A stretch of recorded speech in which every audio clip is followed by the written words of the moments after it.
We're free to be our best self and live our best life when we're no longer burdened and weighted down by the things that aren't serving us. Yet we allow so much negativity in our minds, in our hearts, and in our lives, and we're unaware of how negatively it affects us.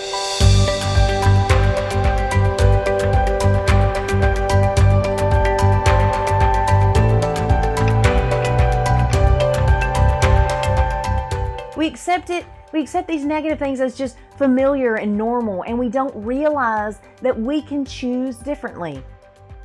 Or we don't feel empowered to make the shift that we need to make to do something different. But we do have a choice, and we don't have to continue to accept what is hindering us, what's draining our energy, what's dimming our light, and what's stealing our joy. It can change today.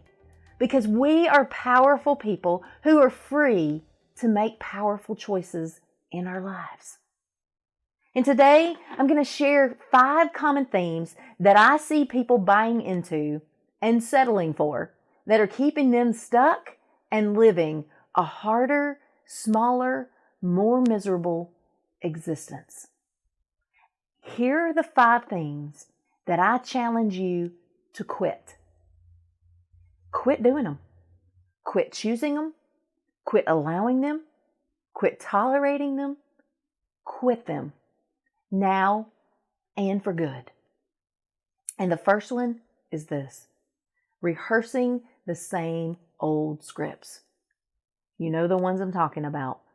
The same ones you've been saying to yourself over and over for years that are keeping you stuck, miserable, and frustrated. They go round and round like the same dirty laundry in the same washing machine of your mind. And it's never going to happen for me is one of them. I can't do what I want to do. I've messed things up. I have to live with my mistakes forever. This is my life because of the decisions I've made. Everybody else gets to have what they want, and I don't. You know those thoughts. We all have them. I'm being punished is another one. Whatever those old scripts are for you, become aware of them, write them down, notice how they make you feel, and notice the cycle that they keep you in.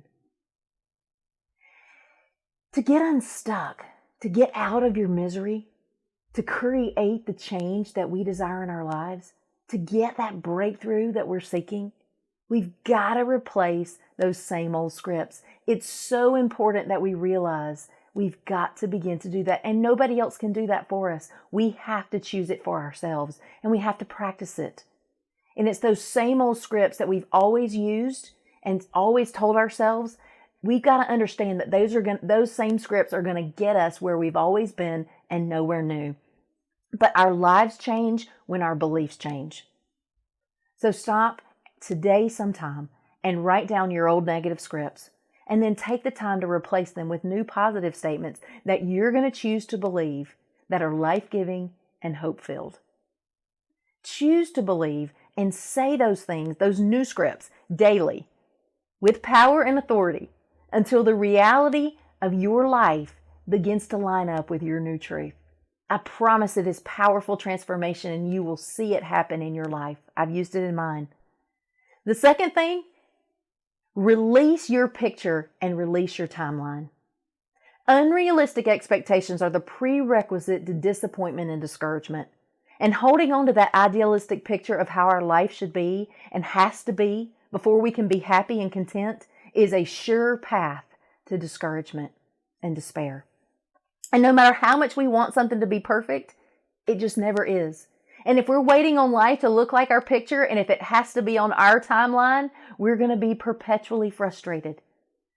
Yet when we're willing to surrender our picture, then God can fulfill the desires of our heart. We can live in the present moment and appreciate all the blessings and the goodness that He offers us on a daily basis. And we've got an opening to be able to see those. Further, just because something isn't happening now or on our timeline doesn't mean that it won't happen. We just haven't seen it happen yet. But when we surrender our timelines, we can enjoy the moment so much more that we're living now and not feel like we're perpetually behind or missing out. Good things take time. It takes patience. Life isn't a destination. It's a journey of becoming. And we've got to start enjoying the journey by releasing our timelines and our picture. The third thing to quit right now is buying into the spirit of limitation and lack. Scarcity is a lie, and you're designed to be limitless in your potential and not lack anything.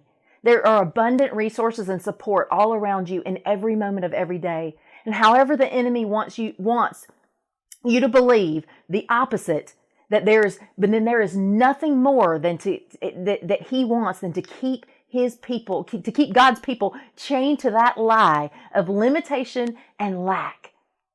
But God's dream is big for you, even bigger than the one you have for yourself. And He promises prosperity and success in your life. And He created you with a special piece of His heart that nobody else shared, and with nobody else, that no one else can fulfill the way that you can fulfill it.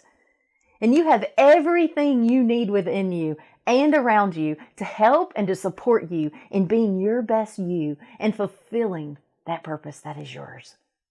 And you will lack nothing that you need in doing that. But when we live as orphans and victims, instead of like the sons and daughters of the King and the victors that we really are, then we get off track and we see lack all around. But it's time to stop living in the limited mindset of there's never enough, because it's just not true. And the fourth thing I want you to quit is this: letting fear have a say in your life. Fear is deceiving you into settling for things that aren't for you. Fear bullies you into saying yes to things when you really want to say no. It causes you to stay safe and play small. It convinces you to accept less than what you really want. For fear, that is all there is. And it's just not true. That you have to stay at this job or work these hours or stay in this partnership in order to pay your bills, or you have to stay in this relationship in order to avoid being alone. That you can't go after what you really want because you may fail, or you may be rejected, or you may be disappointed. Fear is a thief, a liar, and a bully. It's time to stop letting it control you and stop stealing life from you. Fear won't magically go away because we want it to. We must decide to take courage in the face of fear and choose to believe and act on God's truth rather than the lies that fear feeds us. And the fifth thing for you to quit right now today is comparing yourself to others. Nothing sucks your soul more than focusing on what everybody else has that you don't, especially when we're comparing our perceived failures and mistakes to everybody else's highlight reel. One of my favorite quotes is by Brené Brown that says, "You either walk inside your story and you stand, or you stand outside your story and you hustle for your worthiness." The truth is that your story is not his story. Your life is not her life. Her life is not better than yours. And they haven't done it all right like you think they have. And if you're comparing your life to someone else's, you're going to lose every time. And not only that, but you'll miss the gifts, the blessings, the victories, and the enjoyment that surrounds you in every moment by focusing on someone else's story and someone else's life. Today is the day to embrace who God created you to be and to start enjoying who you are and the beautiful story that He's writing in your life. It's time to stand inside your story and claim your worthiness instead of hustling outside of your story for your worthiness. Walk in your story, run your race, and enjoy your life. These 5 things are stealing life from you. And you can decide to take your life back right now. You can own your power. You can make the choice today to no longer tolerate what's sucking your soul and dimming your light. It's time to stop participating in what's keeping you miserable and stuck. It's time to stop settling for struggling, striving, and surviving. Set yourself free and start thriving.